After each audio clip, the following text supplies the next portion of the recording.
I'll just mention that it is December 6th, 2013.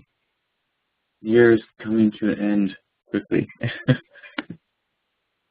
All right, so as I mentioned, it's October 3, and actually I'll just mention to you all the page begins on page 25 in the book, the hard copy book version of Studies in Galatians, page 25 to 28.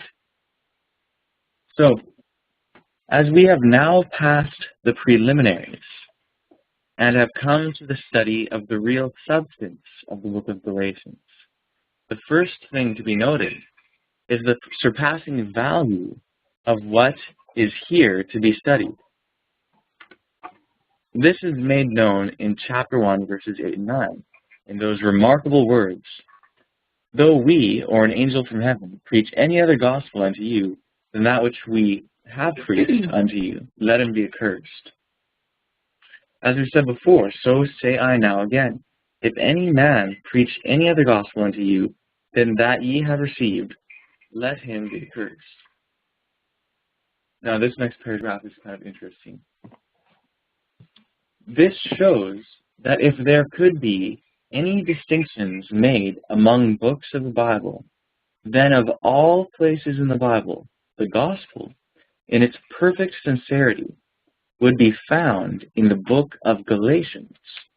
It would be found that whatever might be done with other books of the Bible, it must stand that in the book of Galatians, the gospel is presented in such truth that even an angel from heaven could not alter it without incurring the curse. This being so, surely a study of the book of Galatians should enlist the most earnest attention and the deepest interest of everyone who loves the gospel of Christ. So, again, he's saying, hey, we've set up a framework for this. We've looked at some common controversies about Galatians. We've seen the overall context. We've seen what it's about the gospel, about justification by faith, being made righteous, being made obedient to the law by believing and trusting. And it's after that, in a series of articles, Jones went through Galatians 1 and Galatians 2, or at least the majority of Galatians 2, and showed the context of it and the introduction within the book. And he said, okay, so now we've gone through that. We see the issues that were there. Of course, last time we looked at the controversies between Paul, James, Peter, and the rest of them, and the Pharisees which believed. And we saw how things were looking to be there for a while. And this all sets the framework for, again, the necessity to even write the letter to the Galatians. So here it's presenting the gospel. You know, this is Paul responding or giving a letter to the Galatians, letting them know, and basically answering to the false reports that they were hearing about what the true gospel is, what Paul was teaching, what Paul's quote-unquote gospel was. And he was sending it to them to explain to them in clarity the true gospel as against false gospel. And so I can see why Jones is saying here that, you know, if there's any one book that is to be set apart from the others as being the purity of the gospel, it would be the book of Galatians. And yeah, it shows how important it was, because in replying to them, he was also replying to, you know, Peter and James and the rest of them. Now, Peter at this point may have already come along. I'm not sure. It's hard to say exactly the timing of some of these things. But we know that here Paul is, you know, in Galatians 2 verse 6, for example, he says, "But of those or these who seem to be somewhat, or seem to be someone of importance, whatsoever they were, it maketh no matter to me. God accepteth no man's person. For they who seem to be somewhat, or they who seem to be something, in conference, added nothing to me, or gave me no additional instructions, added nothing to my message. These different translations. And he's just saying, hey, look, it doesn't matter who you are. It doesn't matter if you're an apostle. Doesn't matter, you're held to be this, or if you're in the leadership of this movement or whatever it may be. He's saying, look, none of that matters to me. I'm just here to tell you the truth as I've understood from Revelation. And that's really what called forth this letter. And so writing down the gospel, just the straightforward gospel, of course in a context relevant to the particulars of what was happening at the time. But it's the gospel. And so in understanding these particulars, it helps us to understand the message being conveyed. And since the message being conveyed is the gospel, understanding the particulars of Galatians is so important to understanding the gospel itself. So continuing on with the article, in our studies, we have reached chapter 2, verse 15. And after the introduction, here, in Paul's appeal to Peter upon principle, is where the real consideration of the gospel upon its merits is first entered upon. So much so is this, that it is acknowledged by some of the best scholars that it is impossible to tell just where Paul's speech to Peter ends and his definite word to the Galatians begins. This indeed is natural enough, because Paul's address to Peter was an argument and an appeal for the truth of the gospel, verse 14. And the letter to the Galatians is the same identical thing. Therefore, as his address and appeal to Peter was in very substance what his address and appeal must be to the Galatians, there was no need of any definite break to mark the point at which his direct word to Peter ceased and that to the Galatians began. Accordingly, after the introduction, chapter 2, verse 15, is where is begun the direct representation of the gospel to the Galatians. So, again, verse 15 is where it really starts out trying to really explain the gospel, saying, okay, there's enough framework, now we're really going into it. And how he starts it is really interesting, and this is something that many people misunderstand and abuse, but when we see the context, and that's what this study is about, it will be a lot easier to understand why things were worded the way they are and what Paul was really trying to convey. So he says here, we who are Jews by nature and not sinners of the Gentiles, knowing that a man is not justified by the works of the law, but by the faith of Jesus Christ, even we have believed in Jesus Christ, that we might be justified by the faith of Christ, and not by the works of law. For by the works of law shall no flesh be justified. The word law, as used in these two verses, is not any particular law demanding the definite article, the law, but in Greek is simply the word law, nomos, without any article. The word-for-word rendering is thus, we Jews by nature, and not sinners of the nations, knowing that a man is not justified by works of law. And I think that's a typo, it's supposed to be nomos. But through faith of Jesus Christ. Also, we on Christ Jesus believed that we might be justified by faith of Christ, and not by works of law. Again, it's supposed to be nomos. Because shall not be justified by works of law any flesh, or any flesh shall not be justified by works of law. By this it is plain that it is law in general, the idea of law, that is considered in this text, that men are not justified by any law at all, nor by all law together. but solely by faith of Jesus Christ, without any works of any law whatever. Evidently, it could not be otherwise, for to specify some particular law and assert that men are not justified by that law would leave the question open to the implication that men might be justified by some other law. Now that point is one to remember. I just want to emphasize that again to people. And hopefully this will stick in all of our minds so that when we are discussing Galatians with anyone, and someone is saying something like, oh, well, it is talking about the ceremonial law.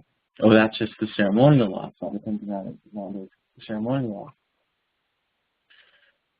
One good point to remember is that if it is not referring to the general idea of law, but it's referring to any particular law, and if Paul is really trying to emphasize, you are not justified by that law, or by the ceremonial law, or by any particular law, if that's what Paul is emphasizing, it leaves open the implication that we could possibly be justified by some other law. But when we see that we're not justified by any law, by the general idea of law or law in general, then it includes all law and every law and any law. So it's important that's a very key factor in understanding what Galatians is really talking about. That it's really talking about the general idea of law, not any particular law. But the truth of the gospel is that men cannot be justified by any law at all, nor by all laws together, but only by the faith of Christ, simply by believing in Jesus. The vital point in this appeal to Peter is not discerned without careful attention. It is this, and this is important because here, this will help us to understand a lot of what Paul meant by saying, we who are Jews by nature and not sinners of the Gentiles, knowing that a man is not justified by works of law, etc., etc. Galatians 2:15 and on. So it's this. We who are Jews by nature, who have all the advantages that pertain to the Jews, whose are the fathers and the covenants and the laws and the ordinances, all given by the Lord himself directly to the Jews. We who are thus Jews by nature and not sinners of the Gentiles, even we have believed in Jesus Christ, that we might be justified by faith of Christ, by the faith of Christ, and not by works of law. For by the works of law shall no flesh be justified. The very fact that we Jews, with all the native advantages of all the laws of the Jews, have believed in Jesus Christ that we might be justified by faith.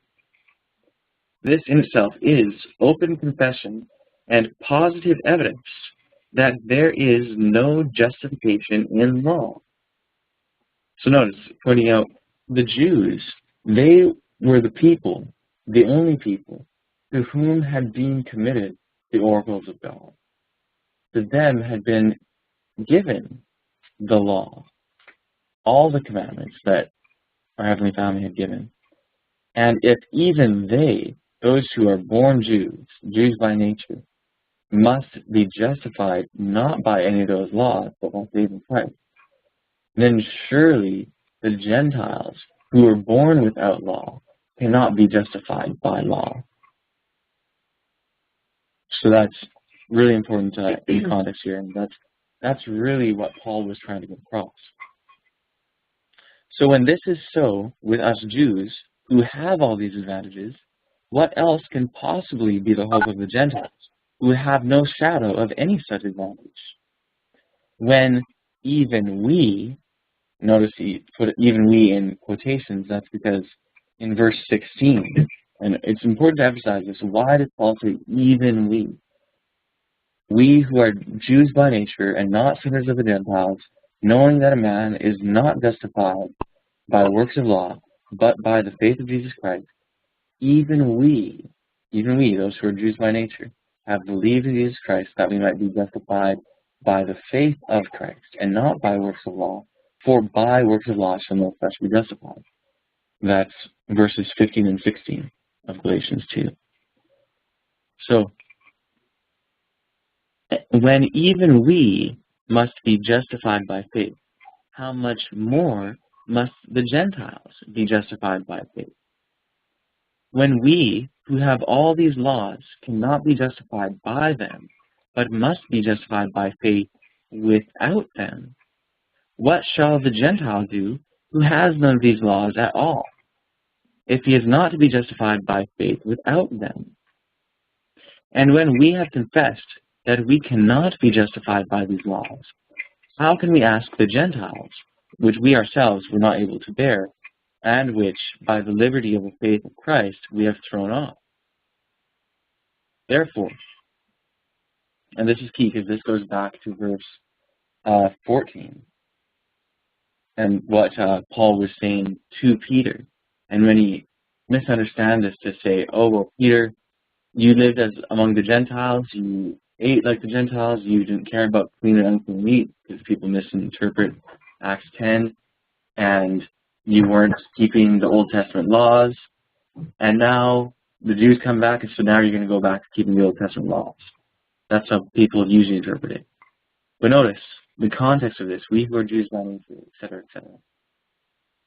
So, therefore, if thou, being a Jew, livest after the manner of Gentiles, and not as do the Jews, Jones' interpretation, if you have abandoned the ground of the Jews, which, in order to be justified, is the right thing to do, and have gone over to the ground of the Gentiles, why will you require the Gentiles to abandon their ground and go over to that of the Jews, which we have confessed must be abandoned?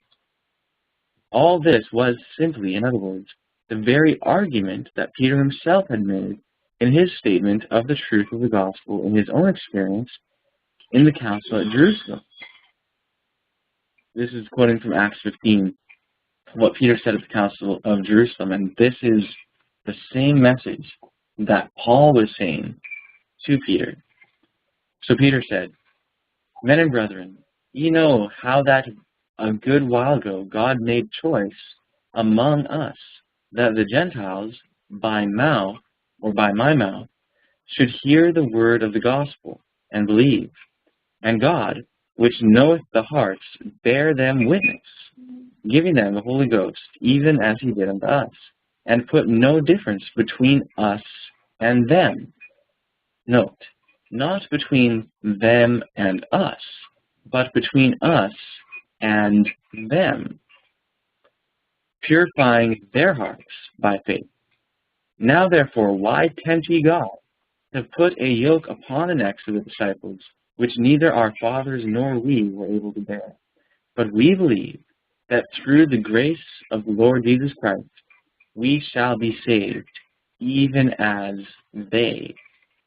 Note, not they shall be saved, even as we, but we shall be saved, even as they. And they were justified by faith without the deeds of any law. They must be, for they did not have any. And we, the Jews, being saved even as they, must be justified by faith without the deeds of any law, even though we had all the laws that ever were. So I think that's pretty clear how Jones explained it, but it's showing that what Paul was trying to emphasize was the same thing that Peter was, and that is that the Jews, the ones who were given the oracles of God, who had all the laws that our Heavenly Family had given, they could not be justified by any of those laws. They had to be justified by faith in Christ. And that the Gentiles, they had no law, and yet it was evident that they were being justified. It's all throughout the book of Acts. It's evident that the Gentiles were being justified, and that they were justified without law. Romans 3. And so the Jews, in order for a Jew to be justified, they had to go on the ground of the Gentiles, on the ground in which there is no law. In other words, a Jew had to realize, and I'm going to expand on this a little bit more with what we understand today, a Jew who is not justified, or I'll just say someone with the oracles of God, someone acquainted with present truth, someone knowing the law, who is not justified, had to realize that in order for them to be justified, it could not be by any law.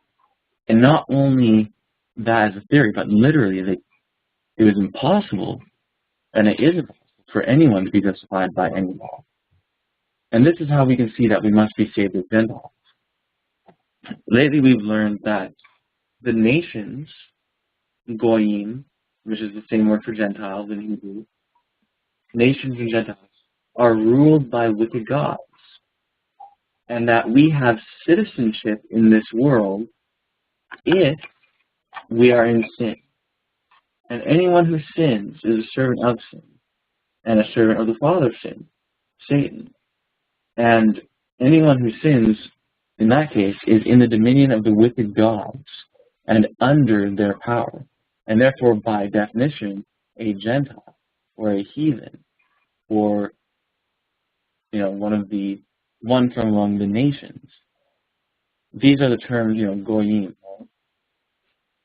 Anyone who is in sin, by definition, is under the dominion and within the kingdom of the wicked gods, and is therefore Gentile. Now, and I see your hand, Tim, so 1 second, and we'll get to that.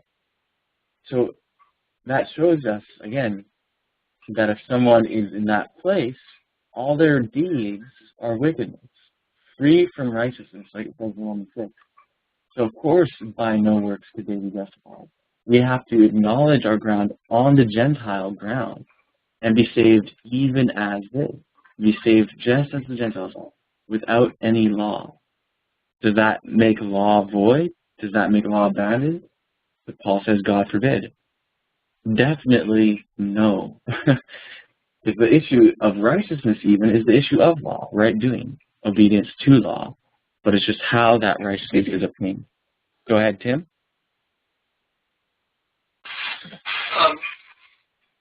I think, where I'm kind of like, when I'm listening to this here, I'm really trying to kind of bring it home and just try to, how do I understand this all in my own, the world that I'm within my mind, right? So it seems like, because so often we read it, we just didn't see it in the context of our understanding of church, right? Which is a church it's a small denomination within a nation. But it seems like a lot of this context here that we're dealing with is more how a justice system should be. How do they deal with people that violate a law, whether it's a law of the Torah, of the law of Israel, or if it's the law of the Egyptians, the law of the Babylonians. I think they all had sort of like a justice system, a version of it, and I think they were all I'm just kind of this is sort of like I'm just speaking it out if it's okay, Sure. It seems like most nations are struggling. How do they deal with violators of their legal codes? And they're all struggling with how does the different types of violations, criminal or civil, and then how do I make retribution? How do I restore? Right. So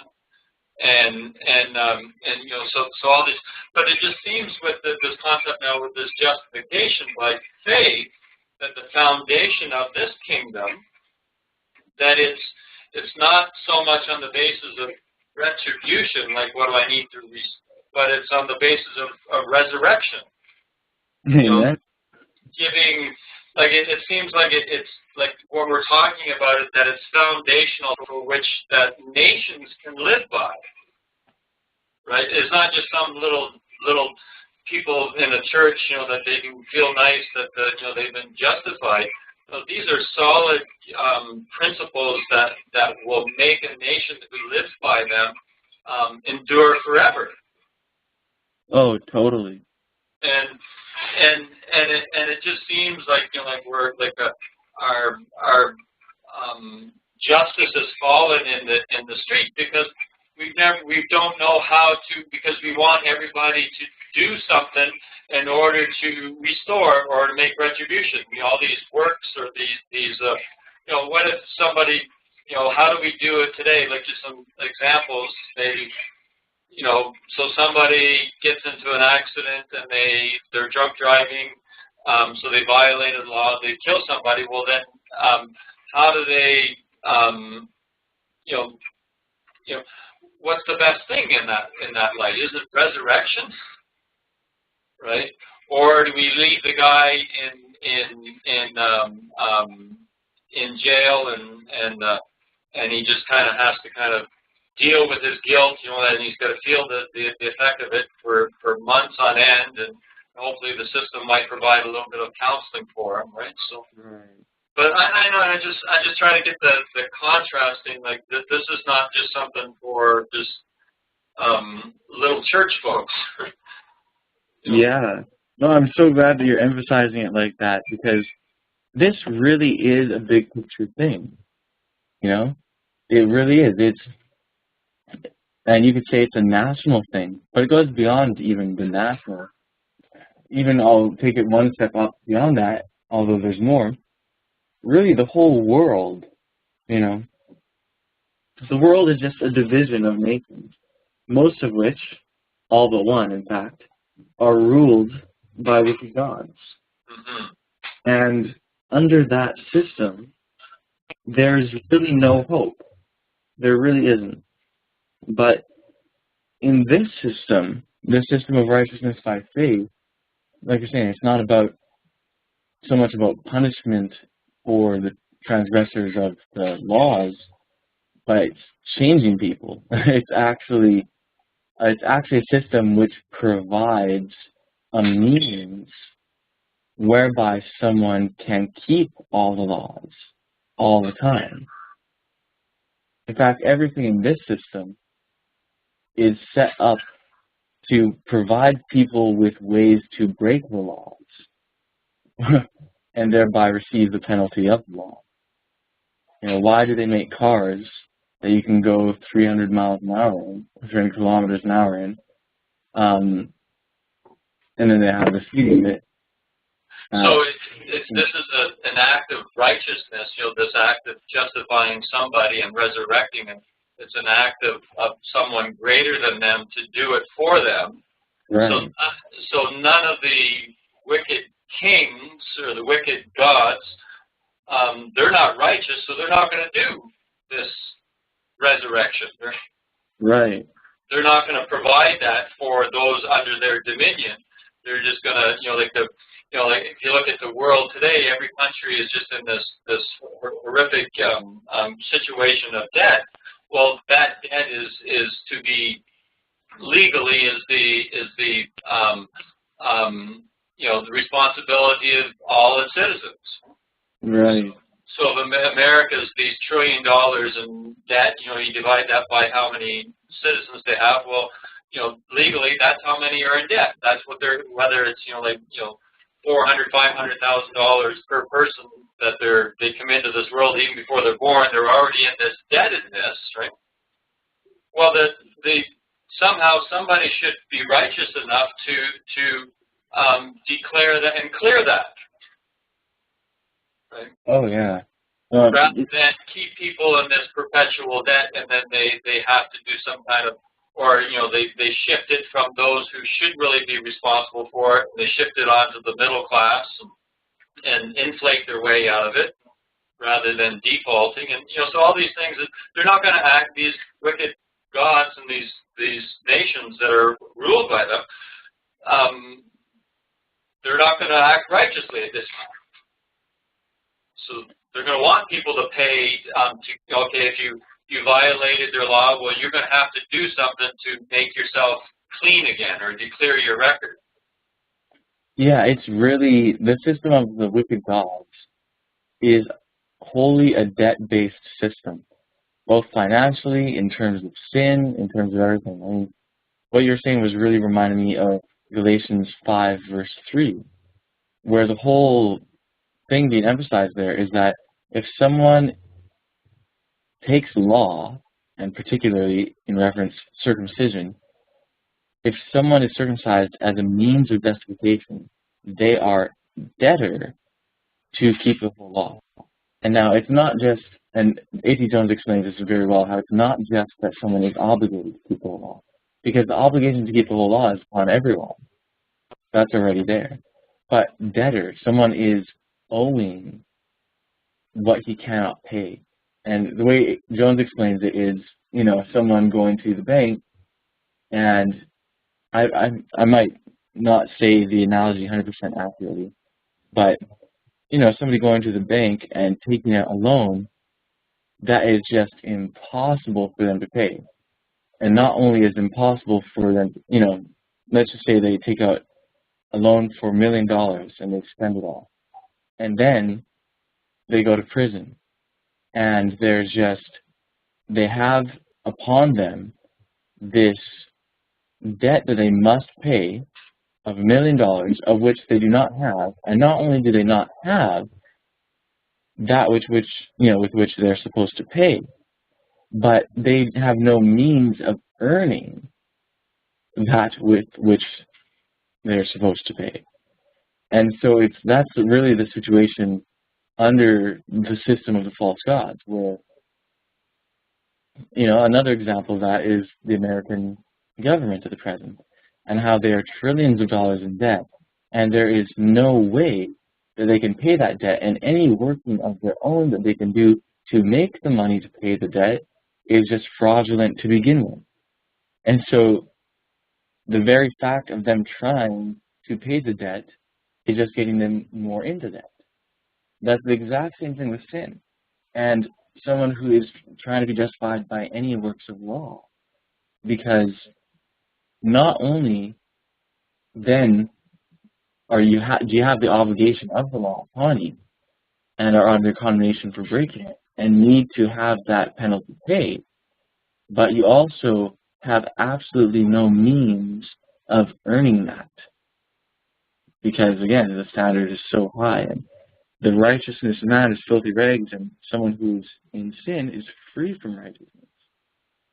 So the whole thing is really, it must be a revolution to a whole new way of thinking that will affect every way of life. And this is, the other day, I think it was while we were doing dishes, Teresa and I put on this thing about, it was a British talk show, I guess, and they had a bunch of people there, and they were discussing what's the difference between a cult and a religion. And in there, it was interesting because one of the things that was used to define what a cult is something that is a religious belief system that is, I forget the exact word that they use, but basically means total or entire. Something which dominates every aspect of life is part of what was used to classify a cult as a cult. If you have something that is totally, all-pervading. All-pervading. And it's like, but man, isn't that what the gospel is? Shouldn't the gospel change our entire lives? I mean, who wants the gospel to only, make their Sunday Be in effect better? some of the time. Yeah, be in effect some of the time, only in some areas of life. Sadly, I guess lots of people want that, but that's not what the truth is. We talk about entire consecration. It's supposed to be our whole lives changed, an entire different mindset, an entirely new way of doing things. And yeah, I mean, I can see how the kingdoms of this world are drastically opposed to that. Because if anyone can be convinced to just hold on to one sin, so to speak, then they're holding on to everything. They're holding on to all sin. Because you break one commandment, you break them all. So it is fascinating, Tim, to contrast the two systems and see how diametrically opposed they are. But thank you, Heavenly Family, for righteousness by faith. Thank you so very much.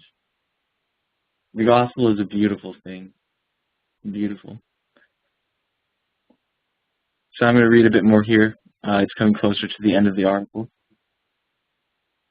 Thus, by the instruction of God and the demonstration of the Holy Spirit, it was made plain to all that Jew and Gentile are saved in precisely the same way, by a common faith in Jesus Christ, without any deeds of any law, and that by this faith of Jesus Christ, the middle wall of partition between them is annihilated, and all are made one with God and with one another in the blessedness, the righteousness, and the joy of the glorious gospel of the blessed, and the joy of the glorious gospel of the blessed God, who is blessed and shall be blessed forevermore.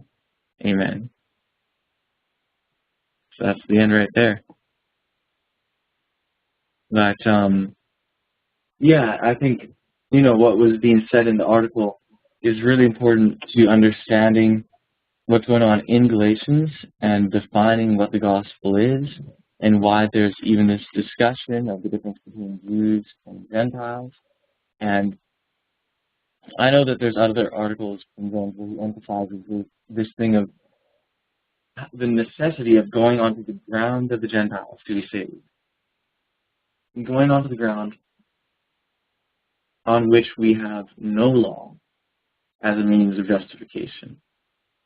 And that is really, simply an acknowledgement of the dry bones, because it's acknowledging that there's nothing that we can do because we are totally spiritually dead in order to get saved ourselves. And in that, it has to be, it must be a free gift of God's righteousness, our Heavenly Family's righteousness. This going on to the ground of the Gentiles, so to speak, to be saved, is that what the leaders in 1888 were objecting to? They were saying we're going to lose our pillars if we accept Jones and Wagner's message. It's like we can be saved without those pillars. They had to recognize that there was something beyond even those pillars of truth that the Adventist movement stood for, which are not to be done away with, yet there was some ground of the Gentiles, quote unquote, that they had to move into in order to differentiate.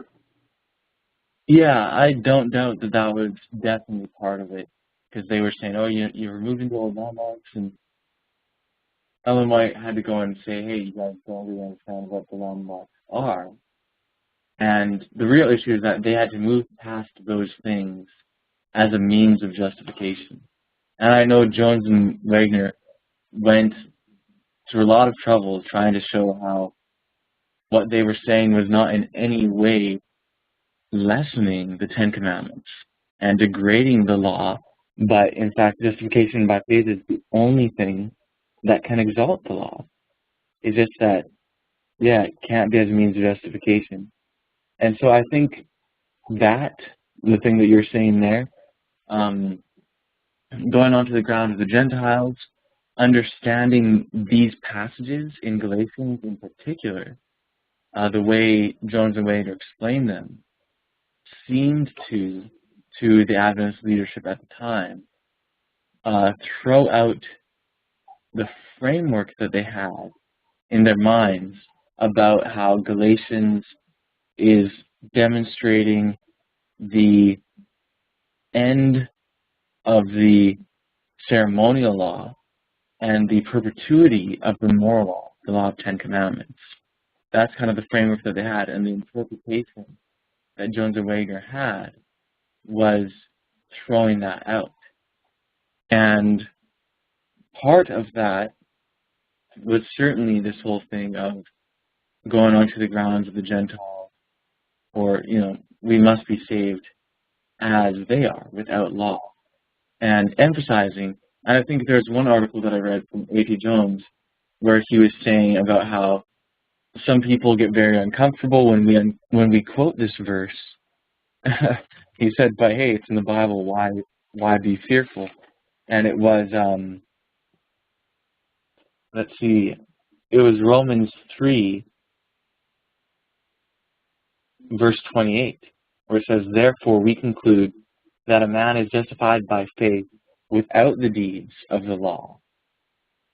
And he was pointing out that they didn't like it. They were uncomfortable when he was quoting that verse. And that's what it means to go onto the ground of the Gentiles, to be justified without any law. So, yeah, I definitely think it played a big part in it. But then that would also be a crucial element in our relationship, the relationship between Davidian and the church, that the Davidians have that challenge to, and in particular the challenge with the message that you're bringing. Davidians may be in danger of saying, yeah, but that's not the important thing. It's, the doctrine of the rod message and so on and so forth. But that we must necessarily emphasize the righteousness by faith message in order to be on equal ground with the regular SBA members. Yeah, it's definitely, sadly, I think the majority of Davidians, and I know the same was true for me too, kind of forget the gospel. And most Davidians have a very similar view to Adventists in terms of sin and and becoming sinless, because most Davidians, kind of put the, actually being sinless, they kind of put that off to some point in the future. And Adventists do the same thing. They just put it a little further down the road. And, any Davidian will speak highly of the 1888 message, obviously. But I think few Davidians, and when I say few, I mean very, very few, understand the 1888 message. I didn't. And I don't think that very many have until recently, if any, simply because there's been a misunderstanding of justification itself. And yeah, so it is important, very important for Davidians to emphasize this in teaching the rod message, because none of the rest of the rod message even matters outside of justification by faith. None of these things, and in fact, I'll put it like this: it's ceremonialism, right? That's what it has become, formalism. Remember how the Pharisees, which believed, they had turned both the true ceremonial law and the true moral law, all of the laws that our Heavenly Father gave, they had turned the whole thing just into ceremonialism. Well, someone can do that with the rod message too, easily. Someone can take the rod message and make it all formal. Make it all about, the first seal is this, the second seal is this, and go through the seals. And have no mention, other than in a prophetic sense, of the cross of Christ, and no mention of, any of these things. And this is Hada talks about that in the qualifications for soul winning. And the truth of it though is that people can do the same things with the book of Galatians, whether it's the 7 seals or whether it's Galatians or whether it's whatever. People can turn even the doctrine of righteousness by faith into ceremony. But it's about the reality, it's about the experience, and I do find it sad how Davidians have, the majority of Davidians that I've met at least, and that I've seen online and the rest of it, don't pay much attention to these sorts of things. the weightier matters. It's mostly a focus on prophecy. Go ahead. It's a very interesting challenge, though, because obviously it makes a difference to know the truth that we know as Davidian. Mm-hmm. Yet it's not the core power. Mm-hmm. The core power, which is the gospel, belongs to all Christians. And that's sort of like the bridge between us and all Christians. Yeah, I mean, the gospel belongs to any who will receive it. And that's true for all aspects of the gospel. Now, unfortunately, Sunday-keeping Christianity doesn't know the gospel. Seventh-day Adventist Christianity doesn't know the gospel. Messianics don't know the gospel. You know, it's been lost. And in one sense, it's been lost. I mean, of course, there's things that are still remaining, but the way that you explain it, Lorna, is maybe even the best way that I know of at present, of a devitalized message. And it's really, in truth, all these things, all prophecy, all aspects of the rod message and of the branch message and the Adventist message, understood in truth, all of it is about justification by faith. I mean, Ellen White was sent to give an overall view of the message, to lay the foundation upon which the rest of the messages in the Advent movement would be built. And she was bringing the message of the gospel. It was the law, the sanctuary, faith and works, sinless living, you know, Christian perfection, the rest of that. She brought that message, and it was laying a foundation. Then Jones and Wagner came, and they brought a message which was to emphasize the means, emphasize by faith, and really dig into and threshing out what that really means. Then Houteff came, and his message was indeed the gospel. But the particular focus of his message was more so on the inheritance, which is very key in the gospel. I mean, you read all the writings of the New Testament when they're talking about the gospel, and it has to do with the inheritance, the everlasting covenant, and the rest of it. And that's what Houteff was sent to emphasize. And this is just giving an overall view. I mean, there's all the particulars of all these messages, but the overall emphasis of Houteff was on the inheritance. Then Ben Roden was sent to bring this message of the branch, which again is the message of justification by faith, the message of the gospel. And the particular emphasis there is the law which points to our Savior, the ceremonial law. You know, the law, you know, the sacrificial service and the rest of it. These are things that Ben Roden was emphasizing and bringing forth more clearly the daily intercession of Christ, the antitypical ceremonial law, and the means, you know, that's means of justification. And then Lois Roden was sent to bring a message, again, justification by faith, but it was the message of the justified, our heavenly family, the ones who actually give us life, and the ones whose life we receive. Then, of course, Doug was sent to show the need, to show the terrible condition of dry bones, and the need that is there to accept that righteousness from our heavenly family, right?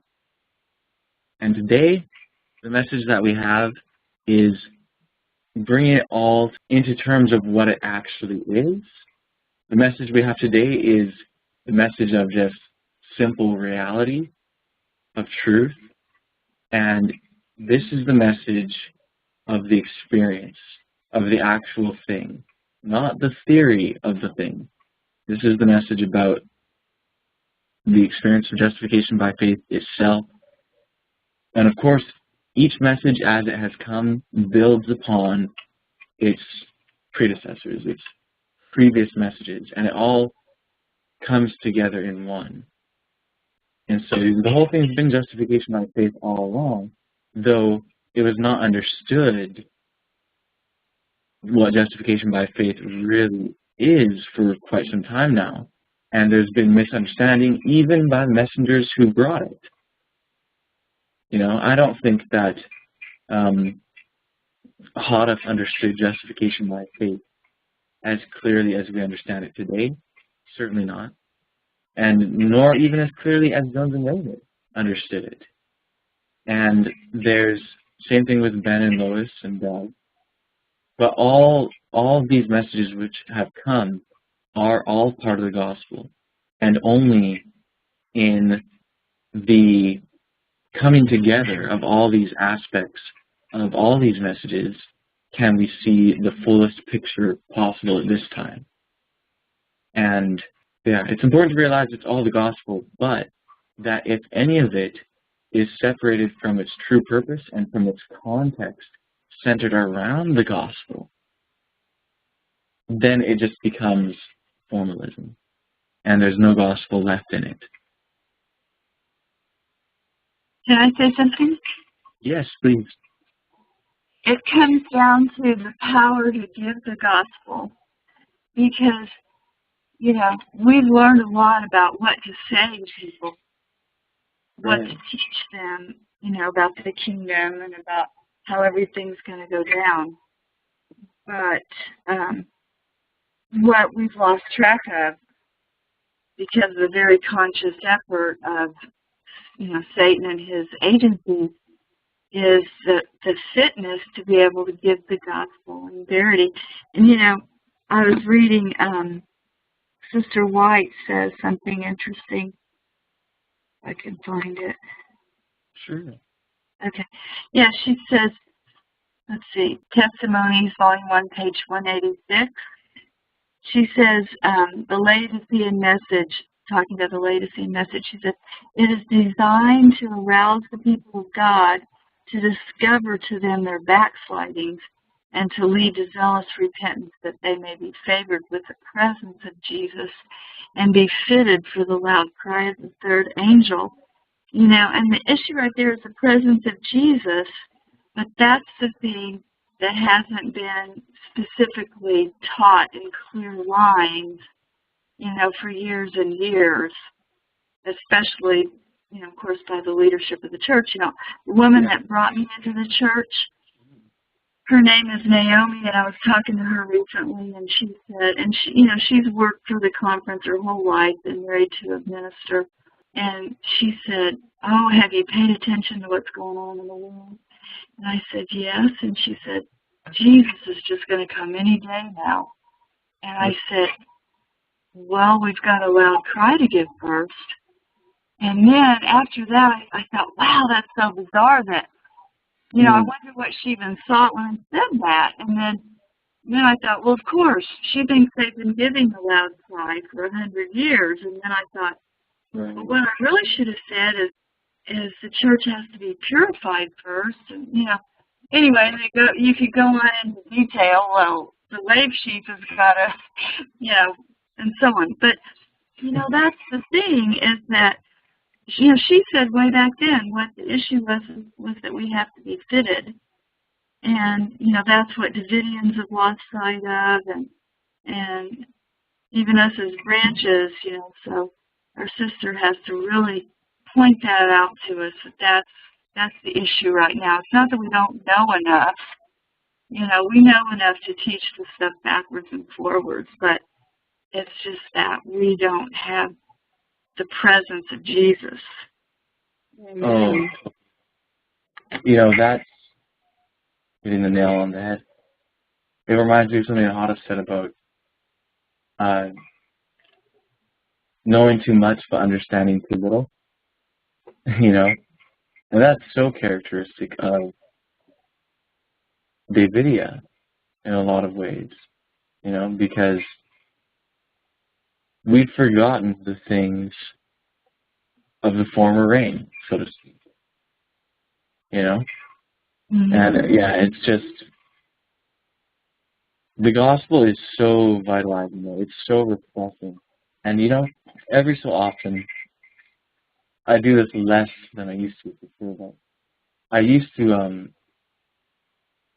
frequently, look into all these different religions and just because I was curious about what different people believe, and I'd want to hear people, like, explain their beliefs and why they believe what they believe, and people debate between particulars of religious faith or whatever it may be. And after a while, it's just like, hearing the quote-unquote Christian faith. And what I mean by that is how people would normally think of it, which we would understand to be apostate Protestantism. Hearing that, it's just like, man, where is the gospel in it? Hearing, all these different things, like all these different religious beliefs, if I try to listen to some talk or something from Messianic communities or from here or there, all these different places, it's just, there may be some things out there that have valuable points of information, some useful facts, as it were. But now, first of all, I don't even really have the time to go looking at all that, so I don't basically do that much. But the other thing is, I don't even really have a desire to look too much at what all these people are saying anymore, mostly, simply because it's so divorced from the truth. And you can listen for a while and hear useful things, and then it's just, okay, well, it's missing what it is in its core. And once it's missing the core of the gospel, once the gospel is stripped from it, what use are the facts? What use what use is anything when the gospel is stripped from it?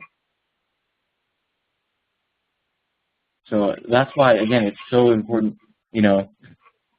that's why, for some reason, we've been going through Galatians even more than I thought we would, because it's so important to know the gospel. And that's what has been missing.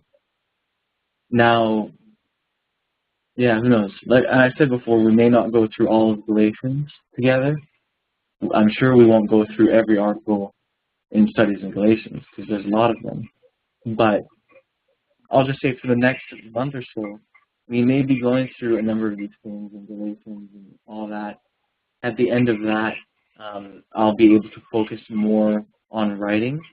And then as I'm writing things, we'll be going more into the things that are being written as they're being written.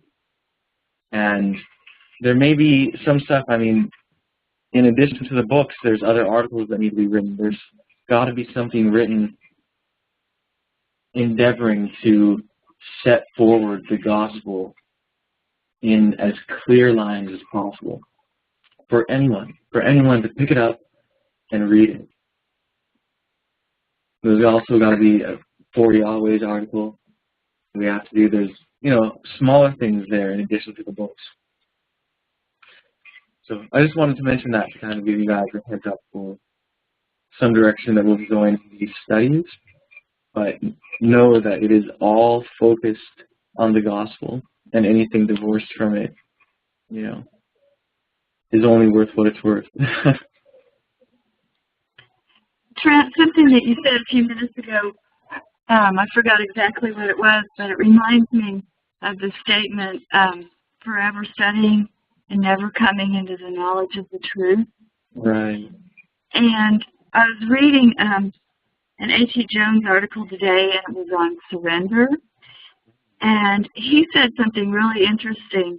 He said that the carnal mind, which is the mind of Satan, cannot understand justification by faith.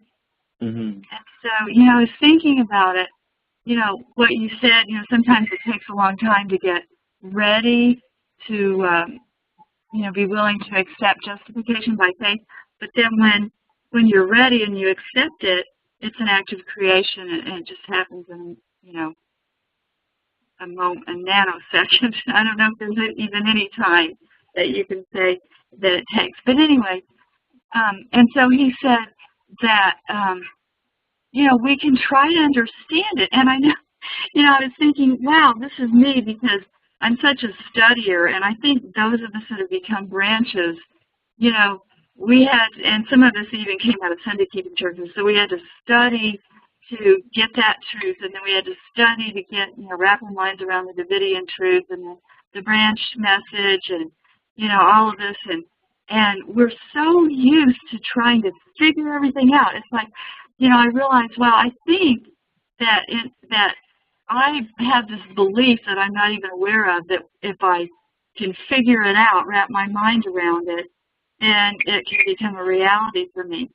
But anyway, this was saying just the opposite. He said, we can't understand this and then get it because we understand it. Exactly. That's completely impossible. So he said, all you can do is just surrender your will, surrender everything you have, even things you don't even know that you have. Surrender that will to God, and then you get his mind, and then you understand justification by faith. And then it'll take, you know, the rest of eternity for the Yahwehs to teach us exactly what it is, you know. But anyway, so I was thinking about that. So I thought about, wow, that's like me, you know, forever studying and never coming into the knowledge of the truth. We can study and study and never come to the knowledge of that truth by our studying in our human mind. But so I thought, well then, what are we supposed to do? What's the opposite of that? Forever surrendering and always coming into the knowledge of the truth. Amen. Amen. Right? Beautiful. We were talking about just that exact same thing the other day. And, yeah, I mean, Joseph Wagner emphasized that a number of times in a number of different ways about how we just simply can't come to understand it ourselves. And the carnal mind can't understand it. And there was one place, I think it was Wagner, who was pointing out about people getting distracted from actually receiving the gift by trying to figure out what it is, and trying to figure out how to get it, and trying to figure out why it's being given, and all the ins and outs of it. And Wagner was just saying, hey, you know, you're never going to figure it out. Just stop trying to figure it out. Accept the gift, and then it will be explained to us. You know? And that's the thing of, you know, the whole thing of spiritual things are spiritually discerned, right? I don't think that any one of us can really explain to another person in its fullness what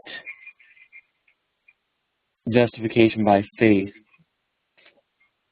and the gospel, the way it really works, how we are actually justified by faith. We can explain what it is, we can show someone the gift, and, you know, point them to our Heavenly Family, the ones to give it to them. But as to how someone can go from being not receptive to it to being receptive to it and the rest of that, I don't think that's something that one person can explain to another. Because, You know, go ahead. well, I was just going to say, as I was thinking about that today, I started thinking about the parable of the virgin, and, you know, when the foolish virgins realize that they need the extra oil, they go to the wise virgin, but they can't give it to them. Right. Yeah. Yeah, no, it's just something that cannot be given. And because, I mean, you know, if someone's justified by faith, they may not even understand totally for themselves what exactly it was that made the difference and how the change actually transpired. What we can all see is that this is the gift, the righteousness of God. This is the gift that is being offered to us all. Behold our Heavenly Family and their love, and be changed. Accept it, ask by faith, receive it, and know that you have received it. You know, we can explain that, we can say that, but as to what the experience actually is, again, has to take, like you said, having our Yahwehs explaining it to us throughout eternity. Yes, Sister White said, she said that the demonstration of someone who's having the experience is going to be more powerful than any sermon or even all the sermons combined. Amen. Beautiful. You know, when you read, you know, we've been going through Wagner Bible studies on Romans, and in there's a number of times where he says, when people finally start to be justified by faith, he said, then the power will be in the message to give forth loud cry. And he was making it so clear that it was evident to him and to those at the time that, you know, they weren't experiencing that. But that is so it. You know, how Ellen White, I think in one place too, she said 10 truly converted souls. I forget if she says can or will, but either can or will change the whole world. You think about how things have happened in the past, and how even today, I mean, one person can be used to change a whole lot. You know, the story of Joseph really brings that out clearly. But, yeah, we have the gospel presented to us.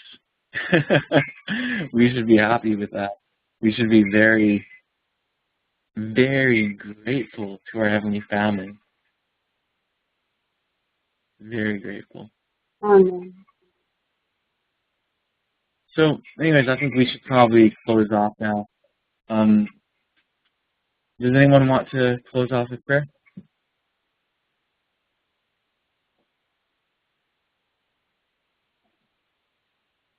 Heavenly Family, I just want to thank you. I want to thank you so much that once again we've been able to come here on the Sabbath and look at the gospel and look at the message that you've given to us. And on this very day which teaches us the lesson of the gospel, you know, brother, it said that you are the Lord of the Sabbath. And it is beautiful to see how you still have that same power of creation as you did at the beginning. So again, just thank you so much. I ask that you impress it strongly upon the minds of each here to have it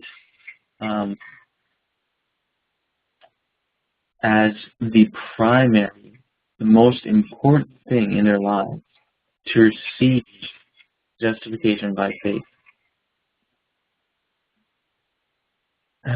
And please just bring it to them how,